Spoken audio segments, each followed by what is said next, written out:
Literally like 2 minutes, not even like a minute later, I called him and I told him my water broke. I called him and he was like, let's go. Welcome to my story time of how I gave birth in my truck. So early that morning, it was around 4 to 5 a.m. I started feeling contractions. So I started timing them. Bless you.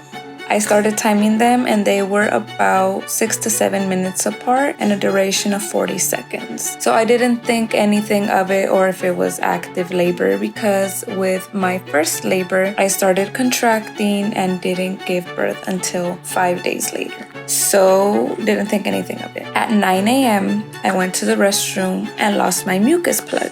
Again, I lost my mucus plug in my first birth and gave birth 4 days later. Still didn't think anything of it. I didn't tell my husband yet because he was still sleeping. Didn't want him to be like, is it time? Because I really thought it wasn't. So once he woke up, I told him and he asked me, do we leave to the hospital now? And I'm like, no, well, the contractions are light and they're 6 minutes apart. Throughout the day, they were 4 minutes apart, but they weren't as strong. So I was like, I don't want to go to the hospital and have them send me back home because it's not time. So then they were 4 minutes apart and they would last 1 minute. I talked with my mom and she told me get in a warm bath so they won't be as strong or whatever, even though they weren't. So you could relax and like this. And I was like, I feel like I will be uncomfortable in the bath, but I did it anyway. So I got in the bath and once I was done, I called my husband because I needed help getting up. I got a contraction there, timed it a whole minute, and then when the second contraction came in, they were 2 minutes apart.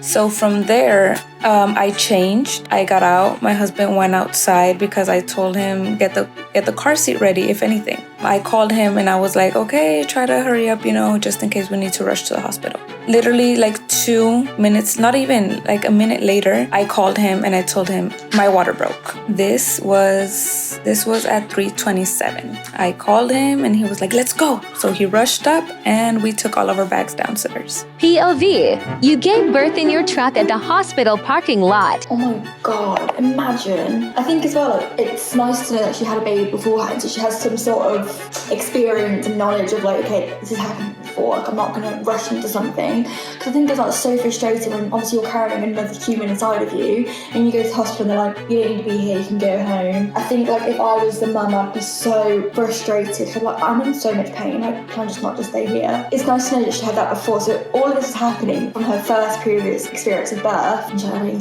to go. But oh my God, just imagine, what would you do? Like genuinely, I'd just be so shocked. And she's so calm about telling the story as well. I'm sure she wasn't as calm at the time, but God, just the thought of me doing that, I'd be like screaming. I'm a drama queen, so I would genuinely I don't know what I would do, but to have a warm bath, I'd be like, no, I'm just getting to the hospital. The husband as well, he was like, so like one side, other side, one side, like, where do I go, where do I stand, what do I do? And then you have the daughter or the other child they had before, like, gotta look after them. So yeah, it's like a very much mixed emotion experience, and it's like, do I go, do I not go? But if she's got all the tic-tac contractions and they're like lasting 4 minutes, less than 1 minute apart, like 4 minutes apart but less than 1 minute lasting wise, I think the situation of like, what do I do? Or go, do I not? It's hard being a woman because it's like, it's just the second guessing nature all the time, isn't it?